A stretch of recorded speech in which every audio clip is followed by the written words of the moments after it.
Qadrdon navoiyliklar, aka-uka, opa-singillarim. Yakshanba kuni ertaga 19-aprel kuni Navoiy Moshin bozoriga aynan o'zi mashhur turgan semishkalarimizni olib borib, qadrdon aka-ukalarimizga Xudo xolasa savdo qilamiz. Savdomizni maqsadi Navoiydan, Xatirchidan bir onaxonimiz aloqaga chiqdilar bizga. Balam, 3 ta farzandim bor, qiynalib qoldim, oyog'im sal oqsaplab qoldi, o'shanga operatsiya pul kerak. Hozir mahalla-ko'y, qo'ni-qo'shni yordam berib turibdi. Agar qo'lingdan kelsa bitta yordam berib yuborsang dedilar. Onaxonimizni ko'rib rahmim kelib ketdi to'g'risi.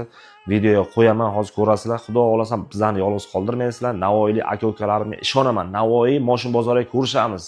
Albatta dummayoqli semishka bilan sog' bo'linglar. Alloh sizga juda go'zal taqdir yozgan. Xotirjam bo'ling, sabr qiling. Doim shukurda bo'ling. Allohga ishoning va unga tavakkal qiling. Vaqti kelganda ko'rasiz.